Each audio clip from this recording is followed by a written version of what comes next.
Hey, everybody, I'm Bob, I'm Jake. and we are here in the very first Nailed It, the podcast. Absolutely. Now, for those that won't know and are maybe going to stick with us as we keep going with this, the podcast name kind of comes from a band Jake and I are in, which is called Nailed It, the band. I don't think we put the band on it very often, but it's now we're going to have to separate because this is going to be a wildly successful podcast. I'm sure we're very professional. I myself am the singer, play some guitar. Jake's also a singer, plays guitar, generally the lead stuff because he's better than the old guys he's playing with. Also two other guys who aren't here and they don't deserve our recognition. From here on out, they were referred to in the podcast as Bald Dave and Never Ken. And I hope when they hear this, they understand why. Jake and I are going to get together from time to time, talk about music, what's going on locally, probably spend some time talking about what we've been up to and what's going on. I know he's got a lot more going on than I do. I just play music a lot, but this guy does a lot more, so we'll get into that. But welcome. Let's see if we can't make something entertaining out of this. Yeah, let's try and be entertaining. So for once. Yeah, for one. Yeah, sort of when we're on stage and we're not entertaining at all. We're a hell of a good time, but not necessarily entertaining. Now, I think that's not true at all. We're actually very entertaining. We're more entertaining than some bands that actually practice. So oh my god, good it's stuff. fantastic. So what do you got going on?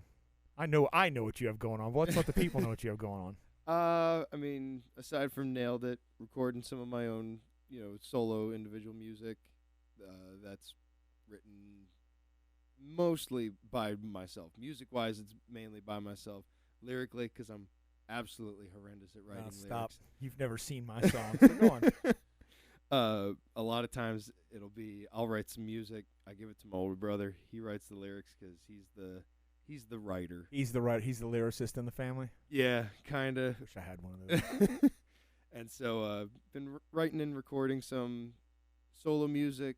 Just had that song come out this past week. Yeah, past week. Yep. Had a new song come out under the band name Big Happy Fast Mother Monkey. Yeah, I was hoping you'd bring that up because I thought I was unique in naming bands with different things, and I really want to know what that's about. So my brother came up with the name years ago. He used to work at a thrift store in the donations department. And someone had donated a bag of those magnets that are just random words, mainly like for kids to make to sentences. learn to spell and whatnot, yeah. And he just took a handful and threw them, and the words Big Happy Fast Mother Monkey stuck to the wall. And he took a picture of it then. Wow. And I will always remember this because he showed me this picture. That's like super rare and yeah, it was super perfect. Weird. And he took the picture and he showed it. He's like, dude, wouldn't this be an awesome band name? And I was like, yeah. And then a couple years later, fast forward to the present day, him and I were writing some songs and we're like, let's release these. And like, what are we going to call this? And he's like, dude, Big Happy Fast Mother Monkey. Why wouldn't you? You have it. It's right there. We've been sitting on it for years. And I was like, oh my God, that's perfect. So we then released the first song, Rebel's Curse, as Big Happy Fast Mother Monkey. Other than writing the music, I've been training with professional wrestling. Wrestling. And you're doing that. Give your shout out. You're doing that with Three Legacies Wrestling. There it is. Three Legacies. Here in Pennsylvania, from Lancaster, Pennsylvania. But yeah, I've been with them since November, training every day. Well, can't go wrong with that. Your first match is August 19th at Clipper Stadium. Clipper Magazine Stadium in Lancaster. There we go. That's our big event. Tickets on sale soon. If we can't promote our own extra stuff in here, why not? Because we literally don't play but 10 times a year maybe anymore. Yeah. There's a full band of what we have one more show, two. We're down in Lancaster. We have Lancaster in April at the Riverside, and we have a Sherman's Creek date in December. I mean, on my side of it, I'm literally in technically 3 functional bands, but 5 total.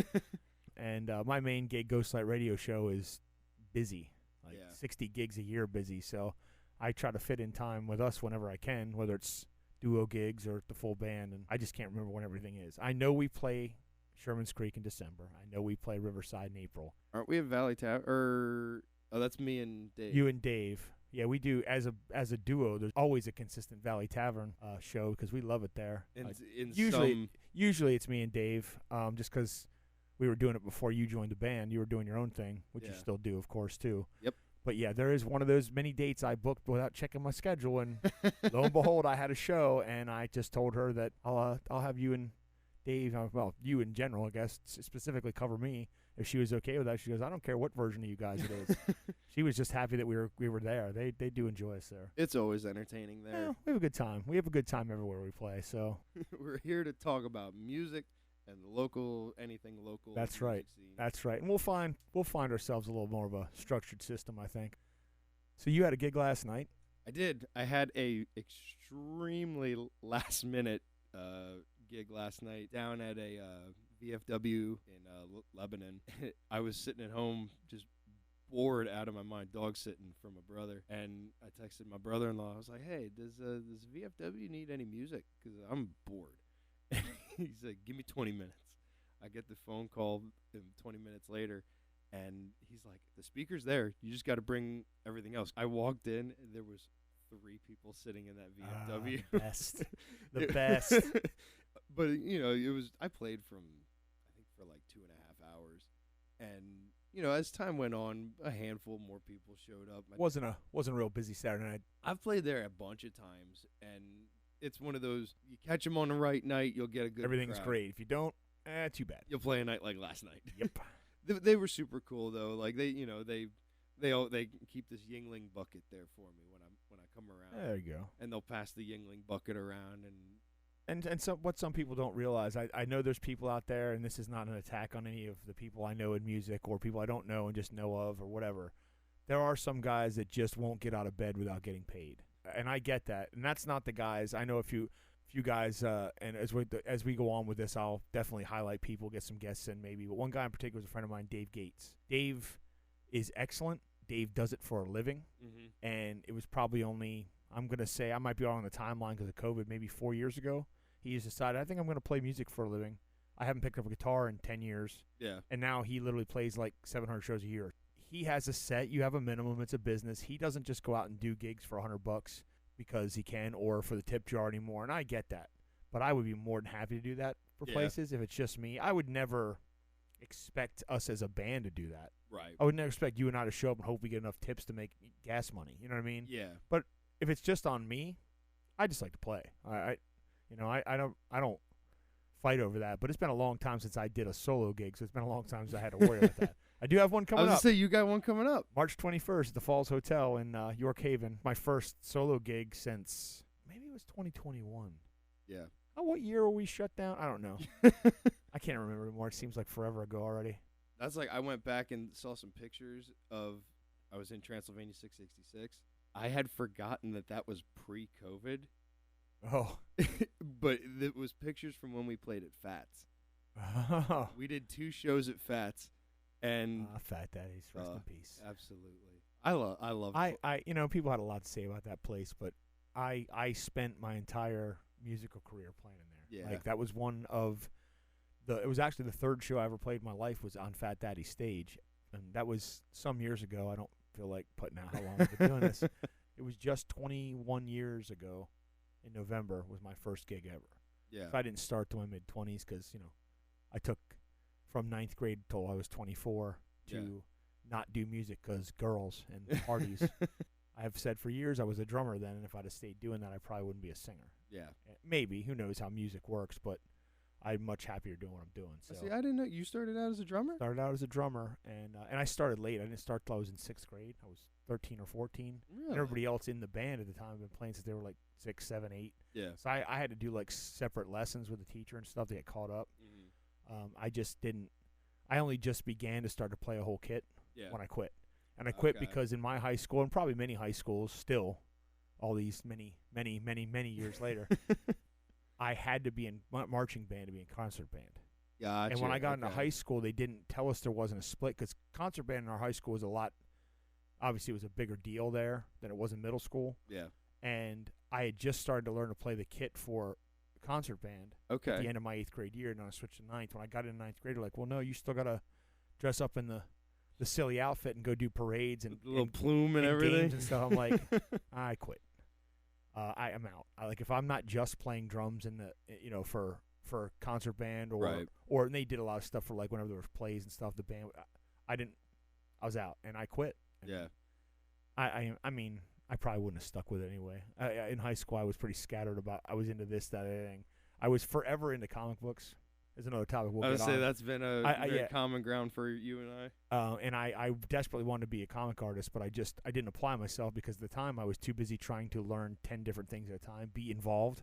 Yeah. So I've always said that. I think that's about my guitar playing too. I've always tried to be just good enough to do something so I can do the next thing. Yeah. And I never perfect anything. Mm-hmm. And I don't know if that's just being, I guess it's a cliche wise, a jack of all trades, master of none kind of thing. But yeah, I didn't have any consistent, this is what I'm going to do. I thought I was going to be some kind of art.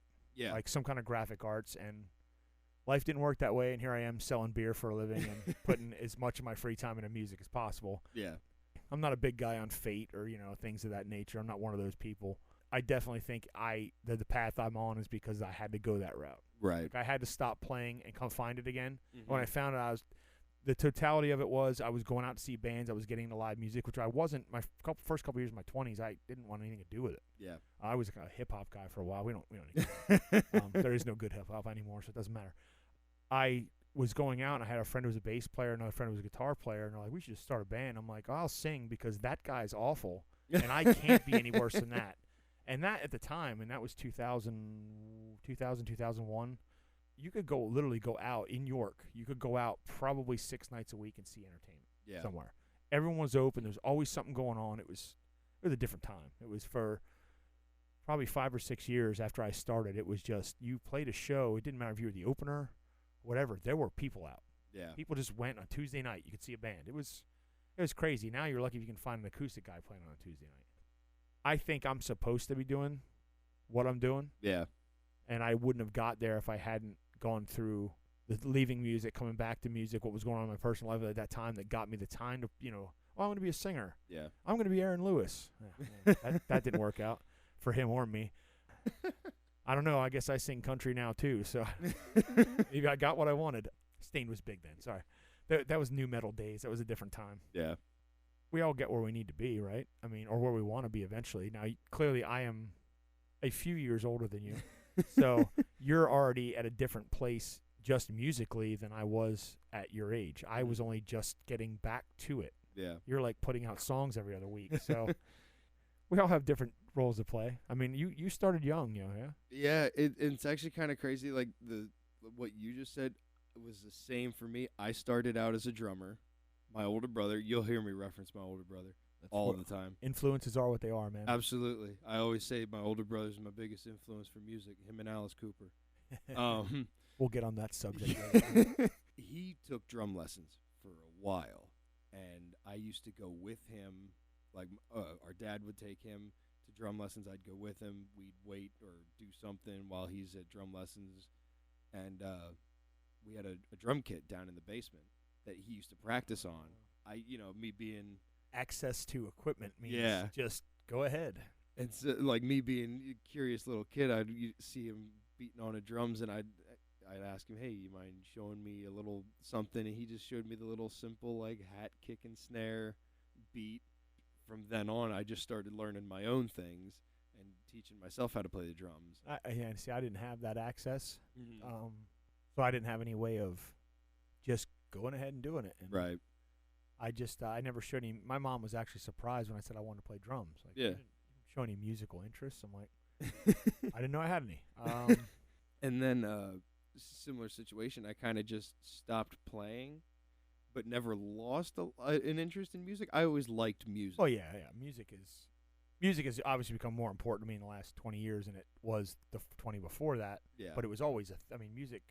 Whether I understood it or not, music was a big part of my life growing up. It should be anybody's, and if it's not, I feel sorry for those people. Honestly, any music doesn't have to be what I like, but somebody should have it. Right. It should make an impact in some way, or it's not doing its job. Yeah, and it's actually really funny. I'll have to come back to this part. Circle around. Yeah, like because I was really big into doing music class in school, and like I would always be the first one to volunteer to play an instrument or something. Right. Even though I didn't know how to play it, I wanted to be that guy that get your chance, or you won't get it. Yeah. And so then fast forward a couple years. I think this was around like middle school ish.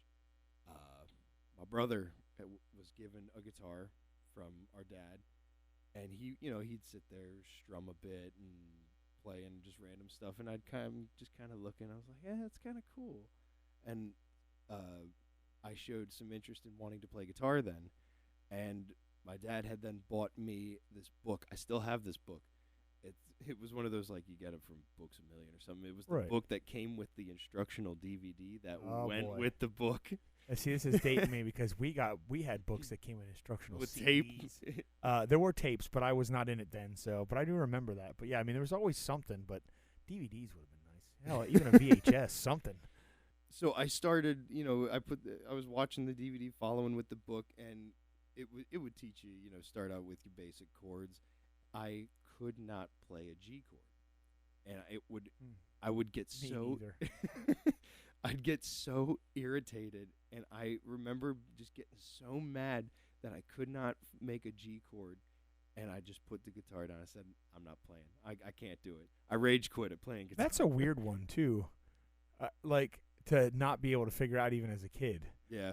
Like I can see the F because I still can't play that right.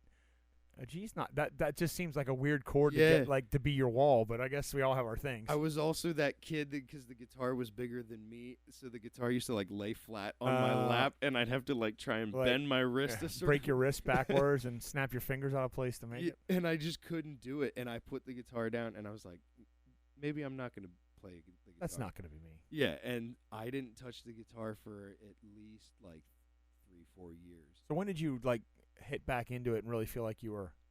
It was really weird because I remember this so vividly. I was cleaning my bedroom, and the guitar always just sat in my bedroom. You just didn't do anything with it. Yeah. Like your clothes hung on it and shit. Yeah. And, I was cleaning, and I was like, I wonder what would happen if I tried, picking it up again.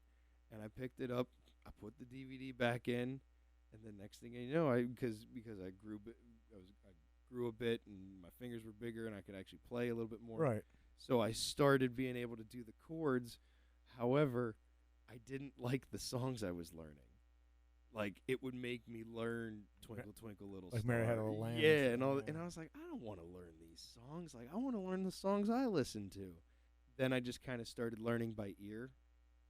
And the first song that I learned on guitar was the intro to Closer to the Heart by Rush. Was just that you picked a Rush lick. I was like, I wonder if I can play Brain Stew by Green Day. So I was like, yeah, I'm gonna rip this Van Halen lead my first time. And because I remember this so vividly, my uncle having the Rush 30th anniversary DVD, and there was a bonus feature that was Rush and Bare Naked Ladies with Bubbles from the Trailer Park Boys playing Closer to the Heart. It was really weird. I'll have to show you the clip. Yeah, we're definitely going to have to look at that at some point. And I was watching Alex Lifeson play the intro, and I was like, well, that doesn't look too terrible. And, I would just kind of try to mimic what he does. And next thing you know, I was playing it. And I said to my brother, I was like, dude, come here. And I played it, and he's like, since when can you play guitar? Exactly. And not only that, play That's a what Rush I was song. And so that was kind of the motivation I needed, was that it impressed my brother. And then I was like, maybe I will keep doing this. And, just continued to listen to songs, learn them, started learning the chords, how to actually play chords. And then I had said to my mom, this whole moment sticks in my head. She took me to the bus stop to go to school.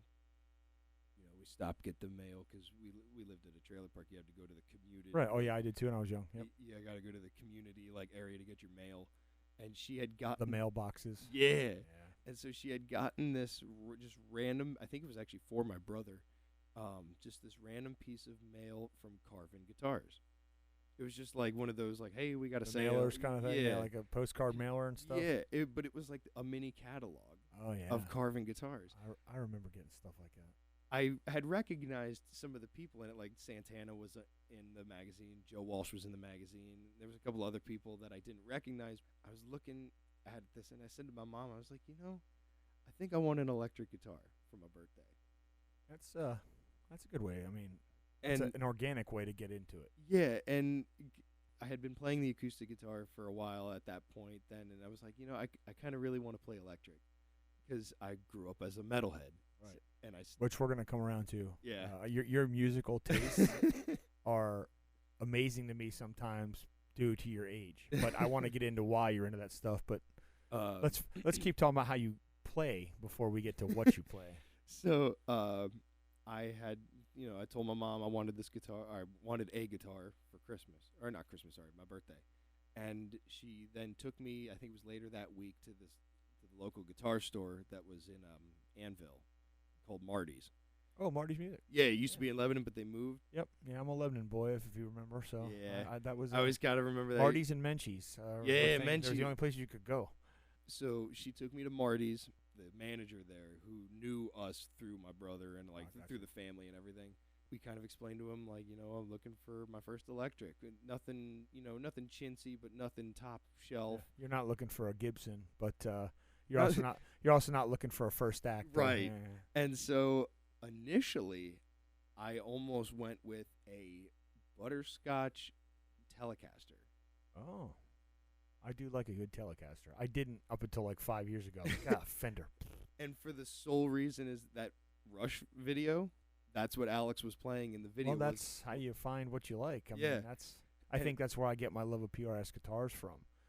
Yeah, I mean, I think you see what your favorite guy's doing, and you're like, oh, well, that must be how you do it. You have to play that guitar. You can't be that guy. Right. I mean, clearly that's wrong. But, I know people that just buy gear because that guy plays it, so I got to be that guy. Yeah, but you can't play like that guy. The guitar does not make you better. Not at first, anyway. A good guitar can make you seem better. But anyway. I had the Telecaster in my hand. I was like, this is the one, because this is the one Alex Lifeson played. But then my mom was like, look at that one. And she's pointing to the corner. I look around, and I was like, never mind. That's the one I need. That's the one I need. Forget any other guitar that's in this store. It was a Dean Dimebag Darrell signature model. I am not surprised. In fact, I've wondered a long time why you don't have one of those. I do. Oh. And I still do to this day. I will never get rid of that guitar. It was my first guitar. It's the X shape. Yeah, yeah. With the lightning and the everything. Lightning on didn't have the Confederate flag on it, did it? No. None of that stuff. Yeah. They had two different versions. They had the blue one, which is the one that he's a little more known for playing. Right. And then they had this black and green one. I got a thing for black and green. I like the color combo. Yeah. I think that's a Ghostbusters thing for you. But anyway, a little bit. It's like Ghost. It's like a Slimer thing. It's like a Ghostbusters, a little bit of Degeneration X. Oh yeah, too. I forgot. We haven't even got into more than just that you wrestle. You were brought up in a different time, so your wrestlers are different than my wrestlers were. Yeah, a little bit. But I should have thought DX should have been my first thought. But yeah, I had said, I was like, that's the one I want. My mom, she's like, all right, yeah, because she knew who Pantera was. And she knew that I liked them. I don't think my mother to this day knows. She's 71. And so that was what we went with, and that was my first guitar. And like I said, I still have that guitar, and we'll never get rid of that guitar, regardless of whatever situation I kind of wish I still had my first guitar, but I also don't because it was a piece of junk Samick that I got from my old guitar player. The neck was twisted, but it was like candy apple red. It was just bad, but I didn't care. It was the first guitar I ever had. Yeah. But I almost immediately got rid of it. I actually tried to trade it in. They were like, "Yeah, we can't take this." So I actually was going to just toss it. And Buddy's like, "I'll take it." Yeah. Yeah. I don't think I ever would need to have that guitar, but. And from that day, then it was kind of like, you know how when you hear about tattoos, like you get your first one, and you can't stop. Can't stop. As soon as I got that first guitar, I needed to keep going, and I was getting guitars after guitars then, and I had just this whole plethora of. It's funny that you say that sitting in this room where I have 6 or 8 guitars on the wall alone that I never play. But I think I'm up to, what is that? 1, 2, 3. I think you got 6 up there. 1, 2. Yeah, you have 6 up on the wall. Or no, 6. I got my little slide guitar my mom bought me, a cigar box guitar that I just can't play it. Got 3 down here, and I've got my one behind my me. acoustic, my main acoustic, and I've got 2 downstairs. Yeah, my bass is being fixed right now. I even have the decorative one that our friend Christina painted for us for our 10th anniversary, or 15th or 20. I don't know. One of Been your married a long time.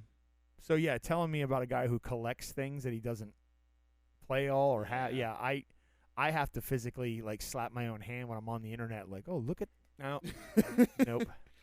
Now, like I've gone up and down. I'll have a bunch of them, and then I'll get rid of some, and I'll sell them, or I'll upgrade them. Right. But now I'm kind of set with the gear that I have. Playing now my Iceman, my Ibanez Iceman, who is my go-to. It's hey, I'm a Kiss fan. I know. I know I give you grief a lot. I give you a little shit a lot about it, but I mean, there's a reason that different styles of guitars and music exist. Yeah. Because people are into different things. Just because I'm an opinionated guy, if you haven't noticed. And I do love to throw it to people when I'm like, man, what's wrong with you? But my tastes are not everyone's taste, so it is what it is. I mean, you got to like what you – I mean, anybody has to be comfortable with the instrument. Of course, I don't care what anybody says. There's people who are like, well, the looks of something doesn't matter. It still does. Like you don't want to play something you're never going to see me playing, an Iceman. And I'm not going to be playing a Dimebag Signature. Like, not because there's anything wrong with those. That's not me. That's not my style of play. It's not the way I think guitars in my head. That's not the look I'm looking for. Yeah. Again, I'm a PRS guy because of that's what I saw going. Oh, look, and they're amazing guitars. I just I'm not a PRS guy anymore. I am a Twin Dix guitar guy. There you go. I am now I now own a custom guitar. That's stupid. There are people like you that should have custom models, and I'm just like, I'll take that. Yeah.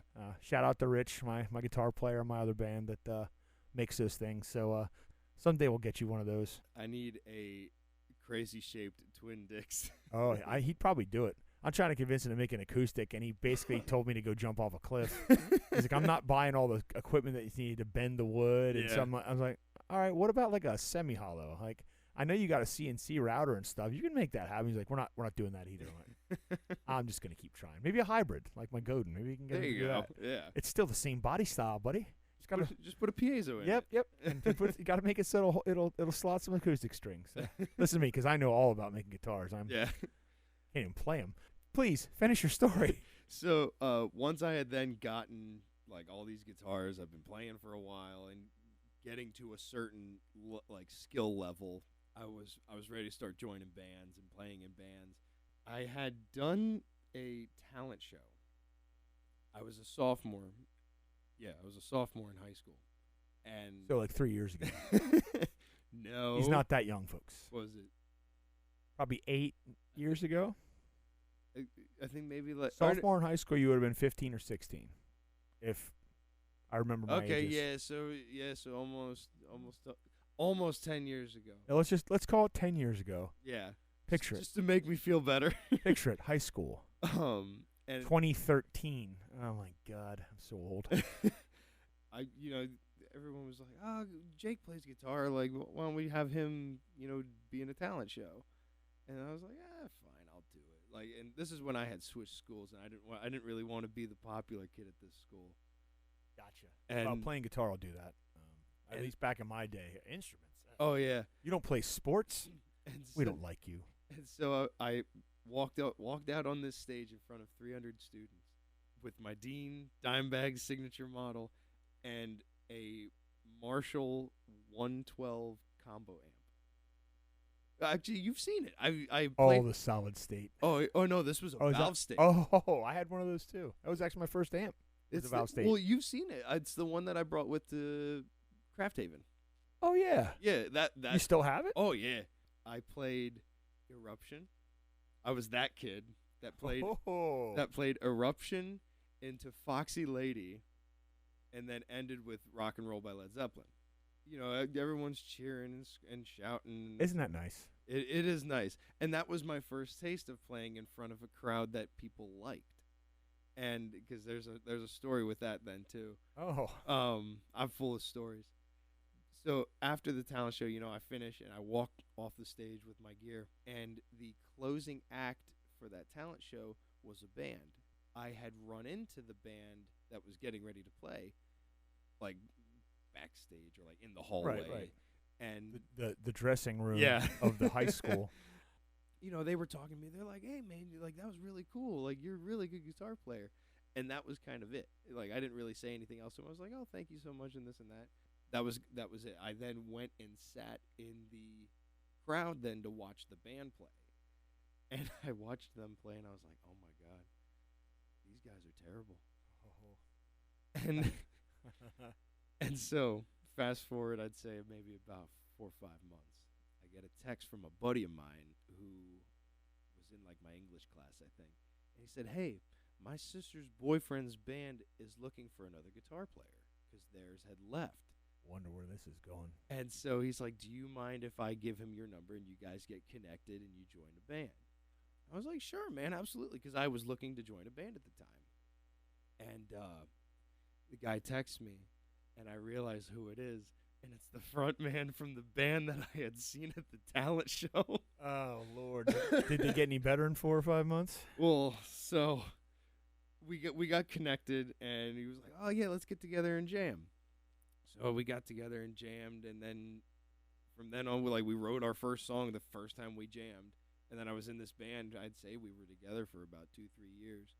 And, then creative differences. And I had... In a band. A high school band at that. Shocker. But I had then left the band. And then I would, band after band after band. I've been in and out of bands. And now I'm in this band. Yeah, well, I guess I should count the days then. If I locked you into a podcast, you're like, well, got to stick around. Is it correct? Well, to be fair, we have a ton of movement to this band, and it's loose that we can all go do our own thing, or and our bandmates are in other projects. I'm not sure about Never Ken. I'm not sure if he's doing anything else these days except to fill in here or there. Good old Bald Dave has a couple projects. He's got obviously us. He does acoustic stuff on his own, which not so much anymore. He pretty much does whatever I ask him now. No, I'm just kidding. Again, it comes like we all have other things to do, but we come back to this because we can. Yeah. I don't think there's ever been a time when I asked you guys, hey, are you guys free? And one of you wasn't available. Yeah. Or made yourselves available. And it seems like we play more anymore than Dave and I do, which is fine by me. It's just the versatility's nice. Do you remember the first time that we played together? Yes. You and me? Yeah. You mean the show where I got a call saying this kid showed up at the bar, this kid Jake, do you know him? I'm like, yeah, I know why. And this is at one of our favorite places, the Union House in Richland. Not only a good place to play and good people, the owners are friends of mine, and just, we'll always do things for them. But, the bartender, Anna, calls me up and says, or messaged me and says, yeah, this kid Jake, you know him, right? I'm like, yeah, why? What's up? Well, he's looking to book a show or something along those lines, and said, you're going to be with him. I'm like, oh, am I? So, of course, then I had to get a hold of you. I'm like, I didn't know we were playing a gig, but yeah, I'm all down for it, but maybe ask me before you tell the bar I'm coming. No, I remember it because we were hanging out doing something. It might, I don't know if. Oh, who knows anymore? I forget it was one of the first times, or actually after a few times we had hung out. Yeah, it was enough that I would be willing to go play a gig. Yeah. With you. And you had said something like, oh, let's get together and jam sometime. So you just set it up. And so I had said, because I was looking to get booked at the Union House, and I had then casually said, I think you and I were talking about getting something together. And she ran with it. Yeah. Well, full disclosure here, every time the band plays there now, whether it's the 3 of us or 2 of us, the damn band chalkboard says Bob Patterson and nailed it. I'm like, first of all, I haven't lived there in 27 years. Nobody knows who the hell I am anymore. Just put the band on there. But she thinks it's funny, I guess. I don't know. It's fantastic. It's like one of those bands from the 50s, like doo-wop bands. Yeah, yep. Like Bob Patterson. Or as our friend Egan calls me whenever I'm doing any country songs with Ghostlight, it's Cowboy Bob. Country Bob. Okay, Country Bob and the Fish. For some reason he thinks that's a band name. I'm like, that literally sounds like something from the 50s. So I'll have to remember that if I ever need a countryside project. Oh, yeah. Says the guy who, if you'd have asked me 5 years ago to sing a country song, I probably would have just spit on the ground and walked away. And I'm like, oh, look at how much people like this. It must be something with age, I guess, or me not being stubborn because I'm getting older, whatever. As every show, we play Morgan Wallen and Luke Bryan. Well, people like it. I do like a clever drinking song. Country definitely does that. Oh, yeah. These country songs, these new country songs are all about drinking and breakups. I say that like the old country songs weren't about drinking and breakups. There was a song, I forget who plays it, but the name of the song is something about a truck, I think it's called.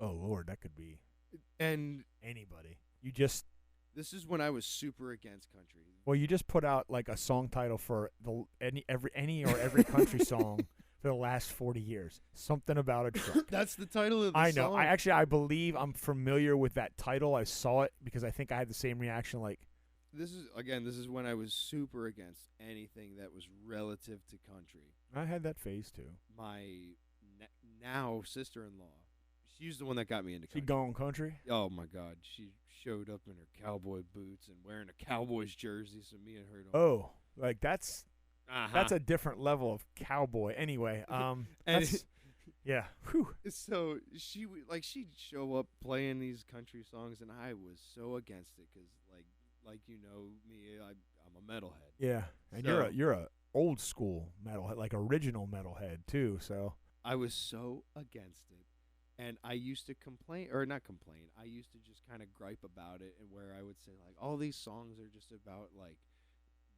drinking, driving in their trucks, their dogs, or something stupid. And then she plays this song where every verse he starts out saying something about a truck, and then in the next one he's like something about a dog, and then something about a girl, and this might be the perfect country song. and I was like, this just proves my point. Oh my God, that was a long-running joke. I think there was a joke years ago. They said, "What do you get if you play a country record backwards? Get your house back, get your truck back, get your wife back, get your dog back." And that was a joke when I was a kid. So that's definitely a theme. Yeah, no, I went through the thing. I mean, I grew up. My mom listened to country, but she listened to me. She listened to country when it was country. Oh yeah. When it wasn't drop D guitar players who couldn't make it, getting a Right. guy who could sing twang and play his acoustic over top of it. Yeah. A big one for me when I first heard was Jason Aldean. Okay. I don't dig a lot of his stuff anyway for some of the stuff I can listen to, Yeah. but his stuff is literally you take out the acoustic guitar or the way he sings, and it could be any modern rock drop D song. Oh yeah. That's. I mean, that was 15 years ago or whatever that started. That's been a trend, and I get it. And it does work. There's some stuff that's cool about it, but to me that doesn't. It's too rock instead of country. Yeah. And some of the pop country is too pop. I'd get up in the morning, go downstairs, and, you know, as a little kid, my mom's got the local country station. It's like Willie and Waylon and Johnny Yeah. Cash and, you know, and Reba and stuff like that. Yep. And that to me, that's a country song. Oh yeah. There was that weird 90s thing before you were born where it was the Shania Twain thing. And Garth Brooks is guilty of that a lot. Yeah. Garth Brooks never wrote pop songs. He never tried to write songs for pop radio. He did try to write a rock album, but we won't get into that. But his songs crossed over. I mean, Friends in Low Places, you could theoretically at the time back then you could hear on a pop station because people just wanted to hear it. But Shania Twain blew that up. Oh yeah. Shania Twain was Taylor Swift before Taylor Swift even was thought of. That's a perfect way to put it. And it made a bad taste in my mouth because then you get things like Florida Georgia Line, which I understand why people like them, but they are not. They're party country. Yeah. Luke Bryant, same way. I'm sure he has a ton of songs that are just country songs. Yep. But he's going to be forever known for Country Girl. Oh, absolutely. That's going to be his song. And that kind of stuff, like, I noticed once I got into learning the songs and looking into the songs, guys like Florida Georgia Line, there's a running joke with the country, they're the Nickelback of country. Because as you know, absolutely, there are a bunch of people in the rock world that think Nickelback's trash. I'm not one of them. That band is better than I enjoy them. 99% of the bands I've ever seen live. Oh, yeah. And I cannot fault a guy who can write a song, even if it's the same 3 chords every album, with the simplest stuff, and make millions off it, and then write 8 or 9 other songs on an album that sound nothing like that are just good songs. Yeah. You get a bad reputation. You know, they literally a band that came up in the time of the internet. Yeah. Like, nobody was talking trash on the Allman Brothers or whatever. You know what I mean? Like, because if they did, what'd you do? Did you write into your local paper? Right. You know what I mean? Like, did you send them a telegram? I don't know I mean, I'm old, but I'm that old. It's so easy to trash things that kind of thing. The fact that Nickelback is so hated, there's a Nickelback of country.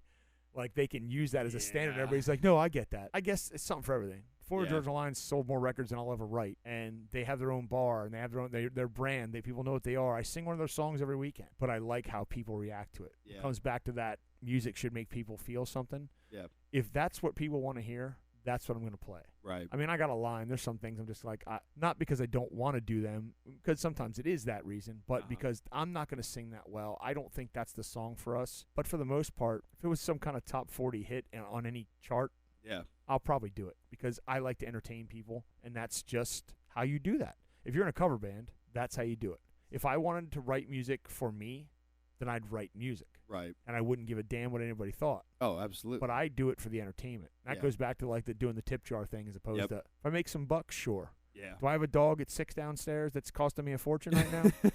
Absolutely. I'd love to do a show every day a week for a while. But, money's nice. Yeah. But it's not the... It's not the main reason. I would have loved to have been a working musician. When I started, there were bands that were working cover bands. Yeah. They played all the time. And I just assumed for the amount of people who were out and the amount they were playing, man, those guys are making it for a living.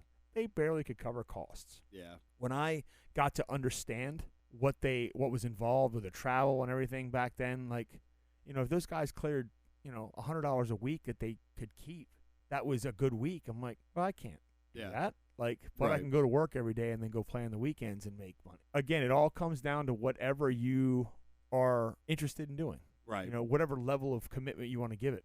You can sit at home and play all night and not play for anyone and write every song in the world. We could sit here in this room every week and jam instead of talking. Right. Or we can do as we do. We can go out on stages and entertain people as a single, duo, trio, whatever we do. I love that about Nailed It. Yeah. I love that we can go do our own thing. And obviously you and Dave do that stuff more alone than I do. But we can do the duo in interchangeable. We've already done it. Oh, yeah. You two play it, or we played, or he and I. You know what I mean? And the fact that we found a way to the three of us to play, which has its ups and downs. 3 guys with acoustics don't always exactly work it out. It's called practice, folks, and we don't do it. Why would you practice? What fun is that? But the 4-piece is nice too. I do like having drums. I don't naturally keep time well. Like, it's a little weird for me. I guess I can keep my own time if it's just me. Right. But it's easy for me to lose when it's me playing with someone else. So maybe that goes back to me starting as a drummer. Maybe I've always just felt the drums are important. I don't know. It's just, it gives us a versatility that I don't have in any other of my bands. I've never had. I couldn't just be like, hey, you guys want to go do a 3-person gig tonight? And nope. Yeah. Why would we do that? That was the kind of thing. So I'm grateful this band exists. This band has had a long history, and I think we'll spend a whole episode talking about the history of this band, what it was at the beginning and where it is now at some point. It's nice to have a brand, if you will. I don't think we explained what we are and why we named the podcast this. We didn't explain why we use that name. Right. The idea is, there's memes and sound bites all over the internet of it. Nailed it. People are just not quite getting it, but it's close enough. And truth be told, that's what we were going to call it, was close enough. And then we found out there was someone literally within like a 20-mile radius of us, an acoustic act called Close Enough. And Dave and I are like, well, we got to change this. You're not going to get the perfect version of everything out of us. Oh, yeah. We will do anything we can. We'll try anything. We literally will look up a song on the fly and try it. That's like that video I have of us. Oh, yeah. Was someone asked for Waterfalls. Waterfalls by TLC, and we did it. And you know what? It wasn't terrible. Did we finish the song? No. But did we do a good enough job to make them happy? That's all that matters. If you look at that video, you can see the whole time I'm staring down at the iPad, and I'm scrolling up at the iPad to remember the words. Yeah. You know what? Internet, man, so helpful. And the only reason I knew the harmony part to that song was because I was familiar with Weird Al's version. With another one of your musical loves. With phony calls, yeah. Well, see, Al's more important to music than people realize. Says the guy who's never actually seen him. 3 times, I met him. I've been a Weird Al fan since like day one. Since, well, not quite day one. I think he was doing his thing before I realized it, but easily early '80s. I was. Yeah, he was my first concert. I went and saw live. As your first concert? Yeah. Live. Yeah. I had a girlfriend at the time. I was 17, and she was really into it. My buddy was 2 years older than me, and he was dating one of her friends that was older. And we got these. We really want to go to this concert. I'm like, she's like, I bought it. I'm like, my parents were loaded.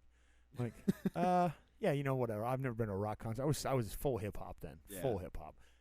A little bit at that time was I started getting like Pearl Jam and some of the early 90s grunge stuff was starting to turn me around. Because I grew up on everything. Right. I've always said I listened to pop radio when I was young. Okay. So Michael Jackson I'm a huge Huey Lewis and News fan. Yeah. Records hanging on the wall. My ticket stub. Thank God I got to see that show before his hearing went. I'm all over the place, but I'm also the first. I'm actually surprised of all my memorabilia here. I don't have a Tupac poster up somewhere. Oh, yeah. I just there was things I was into, and at that time I was not into seeing live music. Live was live music. That's a double entendre. They were just getting big. You know, Lightning Crashes was all over the radio, and I was like, oh, I'll go. And I remember, I forget who the first band was, but Sponge was the direct support. Sponge. And at that time, I don't think anybody really even knew who they were. Yeah. I just remember sitting there watching that show and being so blown away by the lights, the sound of the music. Like, I had never experienced anything like that. And I really enjoyed it, and I enjoyed them at the time. And then they got past their second album, and I was like, this is the worst, weirdest thing I've ever heard from a band I was really into. And I've since met the guys because they're all York local, and for a while when they weren't doing anything, they were always around. Yeah. The bass player, Pat, was out at a couple of my shows a couple of times. I got very complimentary. Always like, you guys are great. I'm like, hey, you're the guy who has like Grammys. Cool. And, of course, we got to do a show at their building here in York last year, and that was kind of, I mean, great people, great room. Yeah, super cool. Yeah, it was a super cool experience. But I'm still not a huge fan of that band. Yeah. But good guys. Oh, yeah. And to say that was my first ever concert, to me, like, everybody's like, oh, that's cool, but they don't know my history with them. Like, oh. Right. I rallied against live music for years. Somebody would be like, you want to? No. Bands like, hey, can you guys play Lakini's Juice? Get out of here. Get out. You get right out.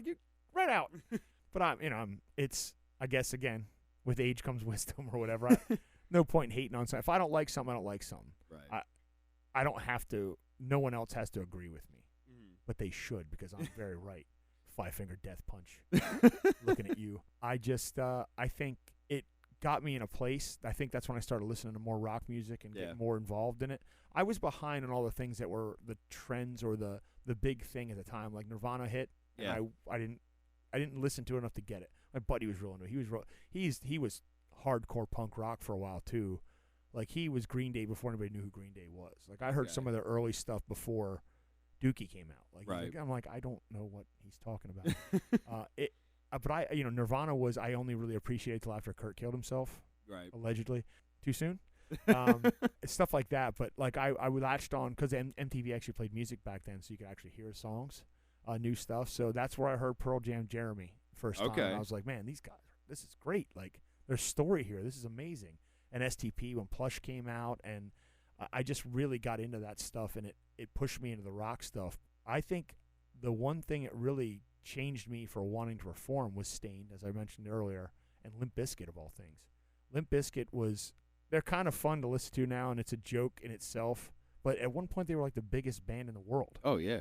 And the new metal era, the Linkin Parks, and just that whole thing really turned my ear. Right. So like, oh man, this is like, we should go see concerts. But I didn't see any of those bands in concert. I was at a time in my life financially where you don't go to concerts every week. Right. Unlike now. And I got better. I wish I had, been able to see more of those bands in their prime. Right. But it informed me of what kind of singer I want to be, what kind of musician I wanted to be. And Breaking Benjamin, of course. I think anybody that knows me and knows that don't know me, I mean, they're probably my number one. The signed guitar behind me that I didn't need to buy, but I did anyway, because drinking at concerts is cool, kids. And, of course, I have his signature back there. And as I mentioned before, I'm in a tribute band whenever we play, if we ever play again. That comes back to the PRSs. Yeah. When I first started seeing Breaking Ben played PRSs. I'm like, what are those? Because I probably had seen Santana playing one in a video or something. Had no idea. Yeah. I didn't know guitars enough, but I was like, what's that silver thing he's playing? Turns out that was a baritone too, way, way back. Yeah. So it informed what I visually thought bands should be, how stuff should sound, how much different. They don't sound, listening back to how I was just listening to them this morning, just put them on in the background. They don't sound as revolutionary to me as they did in 2001. Right. Like, they sound like a product of that time. Like, his early stuff, you can tell he loved Tool to death. Like, he was trying to write some Tool songs and be a little that kind of aggressive. But I think there's a sound now. It's not, Breaking Benjamin sounds like that. It's more, that's what Breaking Benjamin sounds like. Right. But I think that's more modern for them. And there's bands like Motionless in White that just rip off their stuff. I like that band, but their whole thing now sounds like all Breaking Ben songs. I don't know why. It really does. I'm surprised he's not suing them yet. Maybe he's too old and doesn't care. Yeah, I think you find stuff, you go from a live concert to, now Beartooth concerts. Oh, yeah. And I'm pretty sure we can spend a whole episode talking about we could do a whole Beartooth episode. If there's one band the two of us agree on 100% and all in on, which is weird considering where all your mainline musical I think where your feel good music is and where mine are completely separate apart. Yep. We have lots of stuff we like. That's a band that doesn't fit any of the main genres it's rock music. Yeah. But I didn't get into any of that. I don't know what to call it. It's not really metalcore anymore. I guess it's hardcore. I don't know what they classify that stuff as anymore. Yeah. I guess metalcore is as close as it gets. But I didn't get into that's another one. Didn't get into any of that stuff till probably 10 years after it was. Yeah. Some of the older stuff like Day to Remember. I think we've talked about this. I didn't listen to them at all in there. I'd heard a song or two on the radio. Mm-hmm. Now I'm regretting it because man, their old stuff is excellent. See, I was the same way, especially with A Day to Remember. The exact same thing. I knew a handful of songs. Right. I knew I'm Made of Wax Larry. I knew. And that's probably my first time hearing them. It was either that or the Since You've Been Gone cover.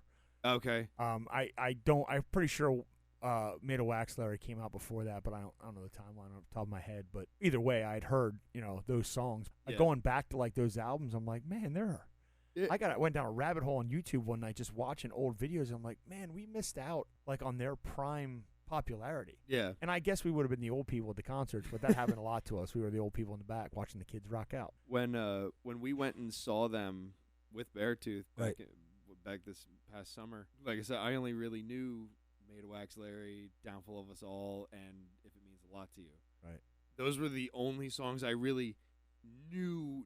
Right. When they came out and opened it with Downfall of Us All, I was like, well, shit, this is one song that I knew. One out of three, this is going to suck. Yeah. But, yeah, same situation. I regret not listening to that growing up. I've had that kind of experience with other music, too. Not just growing up, but just in general. Even, the last 20-some years I've been doing music. Yeah. There's stuff I wish I would have been in on earlier. Mm-hmm.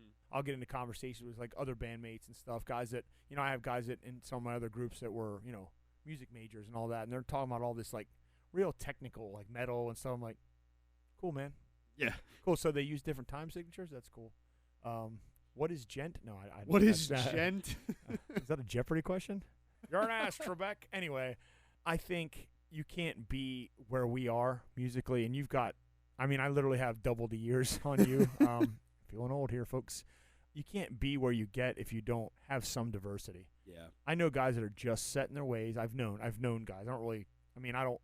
I guess I've distanced myself just by default from people that are just very narrow-minded about, I still have the occasional argument on the social medias about cover versus original. Right. There's still always some guy who's got to make a comment. I usually stay out of that stuff, but I used to have full-on text arguments with people. Oh, yeah. Because I guess, lack of a better term, it kind of hurt my feelings. Right. My one feeling that I have left.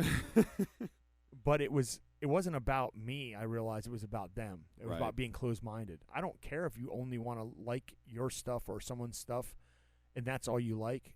But I'd find it pretty hard that anybody could show me one musician that didn't learn someone else's song first. Right. We talked about this earlier. You didn't pick up the guitar and play your own song the first time. Right. Everybody's played a cover song. Oh, absolutely. Including your favorite band. Yeah.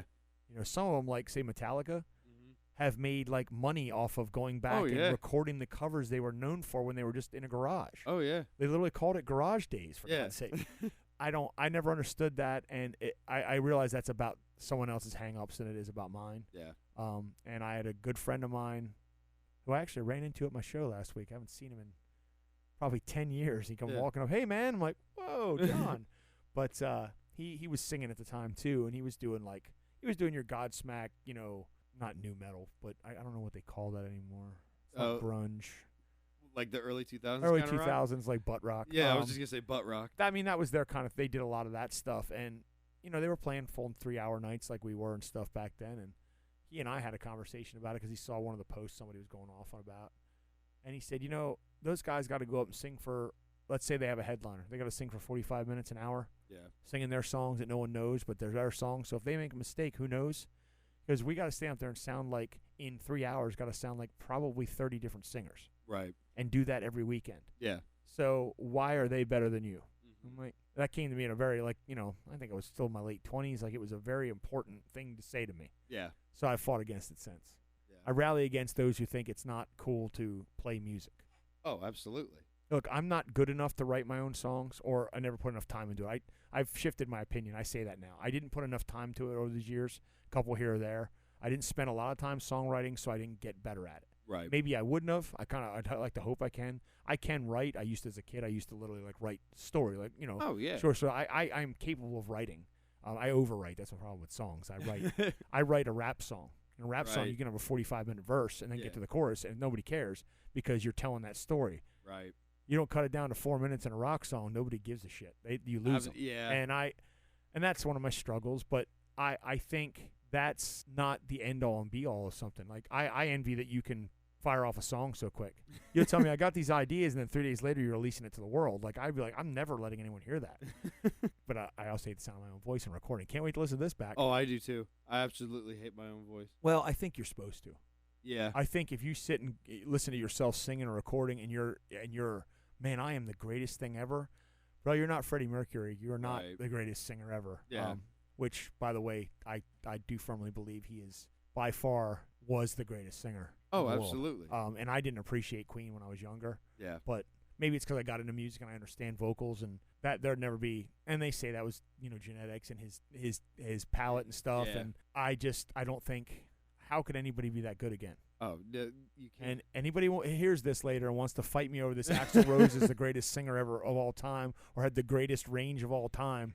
Yeah, I mean, if I start from when I started to where I die, and I take a sample of all my singing, I'm sure my range got real good too.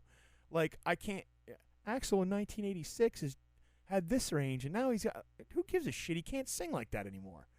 Have you watched that video of him singing "November Rain" at the funeral? Yes, it's so bad. You actually told me about that. I went and looked at it. Oh, what a piece of. Anyway, I'm allowed to say what I want to say. It's my podcast. Exactly. We can do what we want here. Absolutely. And I'm not here to trash talk. Maybe a little bit as we go on. There may be some trash talking. But, I think we've rambled a good bit here. This is probably a lot longer than we wanted it to be. I think we're clocking in about almost an hour and a half. 1:20. We had some ramble before we really got started. So we've probably been doing this a little over an hour. Yeah. So that seems like more than people want to hear from us.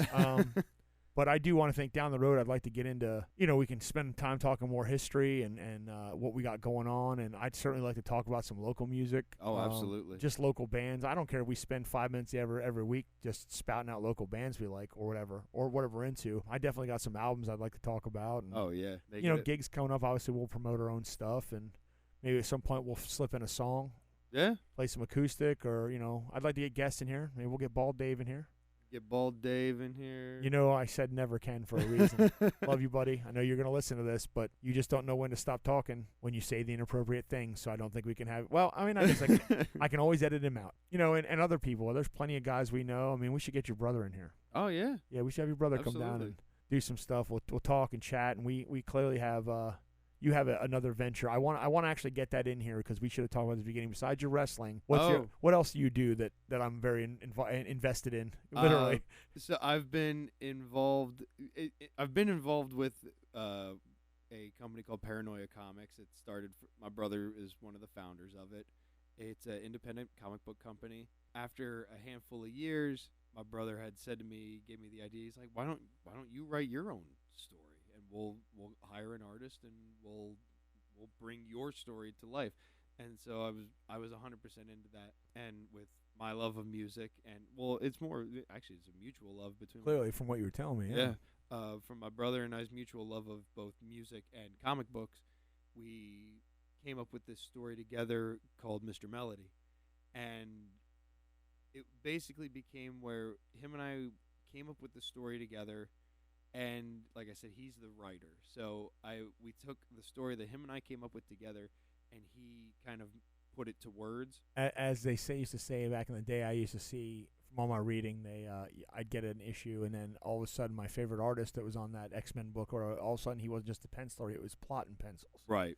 Yeah, I mean that's your ideas and your plot line. You just needed him to flesh out the words. Yeah. Yeah. He scripted it. Oh, absolutely. And so we went from that direction. Then once we had it scripted, we had reached out on Facebook in a random group chat of independent comic book artists, and we had put out a poster. We said, hey, here's the storyline, music-based superhero, looking for an artist. And we had this gentleman, we call him Junior. I think it's hard to pronounce his first name because he's from the Philippines. We hired Junior to do this book, and his art, you've seen it, is phenomenal. It really is, folks. It really is.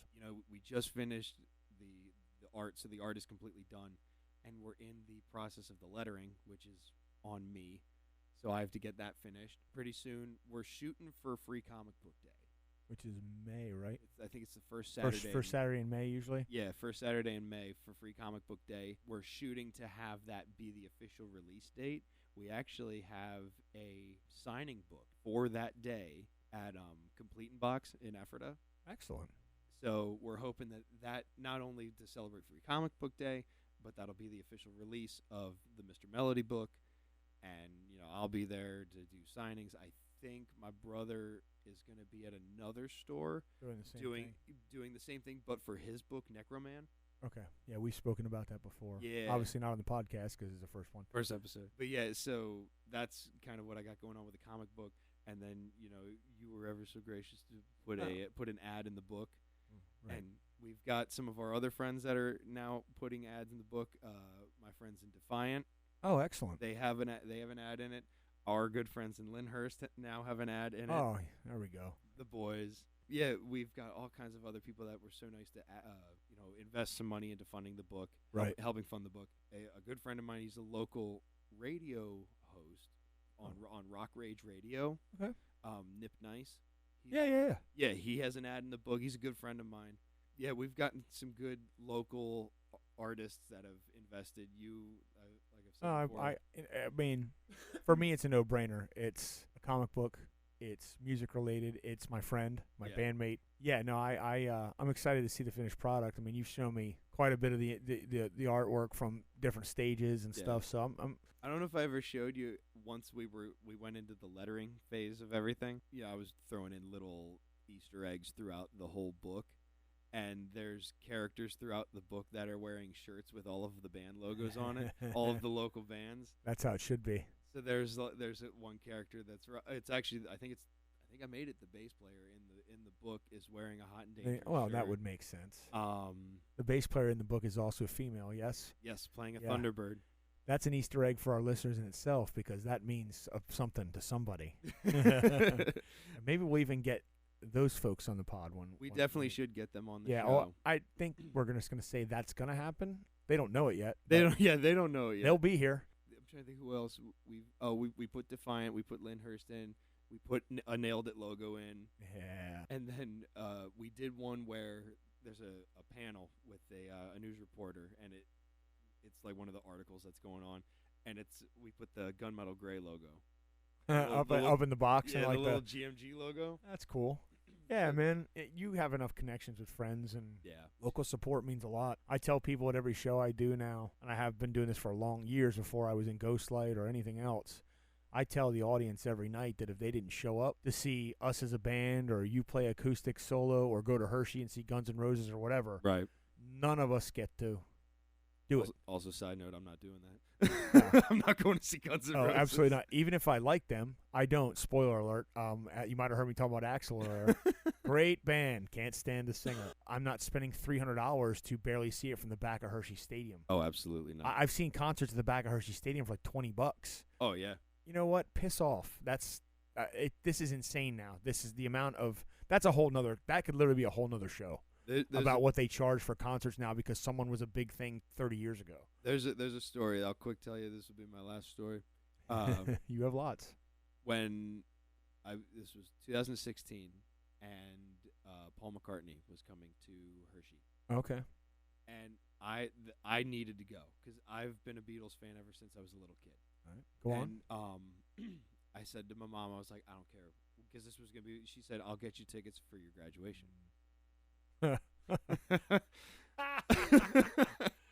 I'm old. Anyway, I've said that a few times. Go on. And so I told her, I was like, I don't care where I sit. I just want to be there to say I saw Paul McCartney. Right. The experience of it. And one of actually, they were both bandmates of mine from a really crappy band. It was a really crappy cover band. Nailed It? No, dude, Nailed It was 1,000 times better. It was me, my height. Actually, I never even had him. He was the school's music teacher, Oh, and my friend who was, I think she's 6 years younger than me, but she was a fantastic musician. So, and we had another guy who was our drummer. It was very weird. That's a weird setup. But go on, It was please. very weird. Tell me more. But so it was me, our much younger friend, and our music teacher. Because our music teacher's a diehard McCartney fan. This dude's got like 16 of the violin basses. Oh, this dude has too much money. But anyway, I didn't know teachers made that much, especially a music teacher. He was selling drugs, man. Anyway, go on. And so we said, my mom was like, all right. And we all, like, they all chipped in and bought the tickets too, so we could all sit together. And we bought the cheapest tickets we could, $100 each. That's fair for McCartney. And this was sitting all the way in the back at the top row of Hershey Park Stadium. We were going to make a whole day out of it. And, we were like, all right, we're going to leave early, and we're going to get there. And keep in mind, like I said, I had just graduated, so it's not like we could tailgate. Right. And so we get there. We had to park in the lawn area. You got to walk across the street and stuff. So we walk across the street, and they're guiding us. There's like a guide, the security guards that are walking us over to the stadium, which was super weird. I had never experienced something like that. They stopped us, and they're like, you can't eat. We couldn't even go to like that little parking lot area between like the stadium and Chocolate World and all that. They're like, you can't go here. And we were like, why? And they're like, Paul's not here yet. So you have to wait until Paul is in the building for you to go in that little parking lot area. Oh, and so we're standing there just kind of waiting. Next thing you know, here comes 2 cop cars, a black van, and 2 cop cars following it. And leaning out the window, pointing at all of us is Paul McCartney. Holy shit. And he's yelling at all of us. He's like, oh, thank you guys so much for coming. He's waving. And I'm like next to crying. That's pretty awesome. Then he goes in, and they let us into the parking lot area, and they had merchandise, and 105.7 was there, and a bunch of other like radio stations and places. Then we got to watch him sound check. From like we could peek through the fence. You could watch it. Oh yeah, he did, like, he sound checked with Lady Madonna, and he sound checked with Hey Jude. And so we're watching him play these songs. And, it's all a good time. I bought my T-shirts then. And so we get in. We get into the venue. We sit in the seats. I realized that they were kind of shitty seats, but I didn't care. I was about to see Paul McCartney. We're sitting there, and we're waiting, and we're all excited. Here comes this lady. She walks up to us, and she's talking. I thought it was just some random jabroni that was coming up and talking to us. And she's like, are you guys excited? We're like, yeah, this is really cool. This was my first time seeing Paul. As for my friend, our music teacher, I'm pretty sure this was his like 5th or 6th time seeing Paul. And all his drug money, so he could buy tickets. He'd fly all over the world with his coke and then go see Paul McCartney. And so the lady was like, she's like, do you guys like to sing and stuff? And we were saying how we were in this cover band, and I'd say 85% of our set was either Wings, Paul's solo stuff, or Beatles. And so we were telling them this, and she's like, that's awesome. She's like, can you guys do me a favor? And me just being the person that I am, I was like, sure, no problem. She gives us tickets, and she goes, go to the front row. And when he does, Hey Jude, she goes, I want you guys to sing as loud as possible. I snatched those tickets, and me and the 3 of us ran to the front row. That is awesome. And awesome. And we were front row for Paul McCartney. And when he did Hey Jude, he does the na-na-na-na part, and they're showing the whole crowd, and he stops. The whole band stops, and he just has the crowd singing. It's so cool. And then, he's like, all right, this side sing it. All right, this side sing it. The middle sing it. And we look up on a big screen, and there's me, one of my best friends, and our music teacher on the big screen singing along to Hey Jude. If you look up the video on YouTube from that show, you can see it. We're up on the screen. That's actually kind of awesome. That's super awesome, actually. That's a show I will never forget. And for $100 for the cheapest tickets, we got sent to the front row. Yeah, you got front row tickets. Like he did Live and Let Die, and you could feel the heat off the pyro. Well, folks, that was the inaugural first episode of Nailed It, the podcast. One down, many to go. That's right. We'll We'll continue to entertain mildly. We should have at least 3 to 4 followers by next week. Yes. 2 of them will be us, and hopefully our 2 bandmates. Maybe Ken my and wife. Dave. Yeah, who knows? I mean, she might not even listen to it. She's not a big podcast. We're not talking about murder. She's not going to listen.